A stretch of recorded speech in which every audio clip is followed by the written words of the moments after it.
Microwave oven लगभग जादू की तरह काम करते हैं। ये किसी भी कन्वेंशनल तरीके के मुकाबले बिना किसी बाहरी गर्माहट के और अच्छी यूनिफॉर्मिटी के साथ खाना पकाते हैं। देखते हैं कि इस हीट जनरेट करने वाले कॉन्सेप्ट को एक वर्केबल प्रोडक्ट में कैसे कन्वर्ट किया जा सकता है।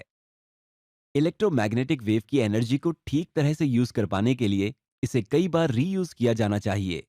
इसे अचीव करने का एक अच्छा तरीका है कि इसे रिफ्लेक्ट किया जाए और एक पर्टिकुलर एरिया में ही रखा जाए। इस रिफ्लेक्टर को बनाने का सबसे अच्छा तरीका है कि एक मेटल का इस्तेमाल किया जाए।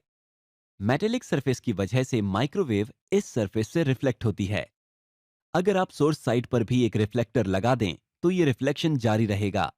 इस तरह से हम इलेक्ट्रोमैग्नेटिक रेडिएशन की एनर्जी को एक सीमित वॉल्यूम के अंदर रख पाएंगे। पर इलेक्ट्रोमैग्नेटिक वेव एनर्जी को ट्रैप करने की सबसे अच्छी टेक्निक है रेजोनेंस कैविटी।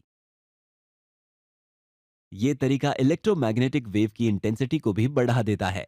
अब एक मजेदार फैक्ट, अपने किचन के माइक्रोवेव ओवन की कैविटी लेंथ को नापिए। ये इंटीजर होगा जो इस वेव लेंथ का मल्टीपल है।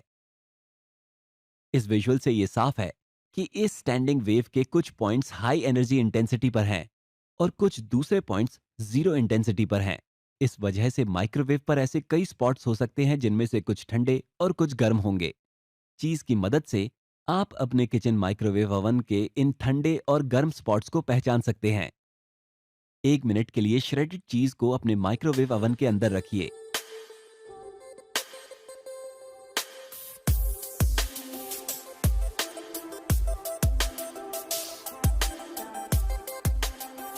1 मिनट के बाद आपको चीज के सरफेस पर कुछ गर्म स्पॉट्स दिखेंगे। इन गर्म स्पॉट्स की वजह से माइक्रोवेव खाने को अनइवनली पकाता है। अगर शॉर्ट में कहें तो जिस कैविटी रेजोनेंस तकनीक को हमने माइक्रोवेव्स को बेहतर तरीके से ट्रैप करने के लिए यूज किया है, उसकी वजह से ठंडे और गर्म स्पॉट्स बन जाते हैं। इस समस्या से निजात पाने के लिए आजकल माइक्रोवेव में एक रोटेटिंग प्लेट होती है जो खाने को इवनली पकने में मदद करती है। जिस कंपोनेंट की वजह से माइक्रोवेव प्रोड्यूस होती है उसे मैग्नेट्रॉन कहा जाता है। एक मैग्नेट्रॉन सभी दिशाओं में माइक्रोवेव एमिट करता है। वेव के प्रोपेगेशन को एक ही डायमेंशन में कन्फाइंड करने के लिए मैग्नेट्रॉन को एक वेव गाइड के साथ अटैच कर दिया जाता है। वेव गाइड से वेव्स खाने को गर्म करने के लिए कुकिंग चैम्बर में आती है। एक सवाल यह भी है कि क्या माइक्रोवेव ही ऐसी इलेक्ट्रोमैग्नेटिक वेव्स हैं जो खाने को गर्म कर सकती है, या और भी दूसरी वेव्स हैं जिनसे हम ऐसे ही नतीजे पा सकते हैं। कोई भी इलेक्ट्रोमैग्नेटिक वेव खाने को गर्म कर सकती है, पर उनकी कुछ लिमिटेशंस होती हैं। जिन वेव्स की वेवलेंथ लंबी होती है वो हमारे खाने से आसानी से पास हो जाती हैं, तो वो खाने में ज्यादा एनर्जी ट्रांसफर नहीं कर पाएंगी। साथ ही स्टैंडिंग वेव के लिए बड़े डिवाइसेस की जरूरत पड़ेगी। छोटी वेवलेंथ वाली वेव्स खाने के बाहरी सतह पर काफी जल्दी ऑब्जर्व हो जाती हैं, इसलिए वो खाने को इवनली पकाने के लिए ज्यादा अंदर तक पेनिट्रेट नहीं हो पाती। अगर हमें अंदर तक पकाना है तो हमें एक बहुत हाई पावर सोर्स चाहिए होगा जो मुमकिन नहीं है। माइक्रोवेव की रेंज में वो फ्रीक्वेंसी जो सभी प्रैक्टिकल पर्पसेस के लिए सूटेबल थी और जिसके लिए लाइसेंस की भी जरूरत नहीं थी, वो थी 2.45 गीगाहर्ट्ज। अगर हम एक ओवन की माइक्रोवेव्स के साथ डायरेक्ट कांटेक्ट में आ जाएं, तो ये हमारे लिए खतरनाक हो सकता है।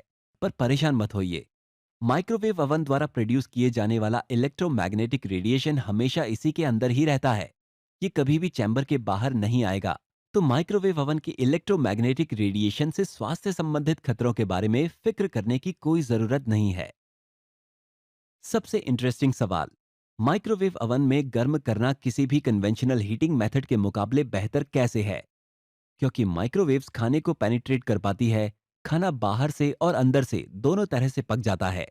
साथ ही ये कन्वेंशनल तरीकों के मुकाबले खाने को काफी जल्दी पका देता है। कन्वेक्शन मेथड खाने को बाहर से अंदर की तरफ पकाता है।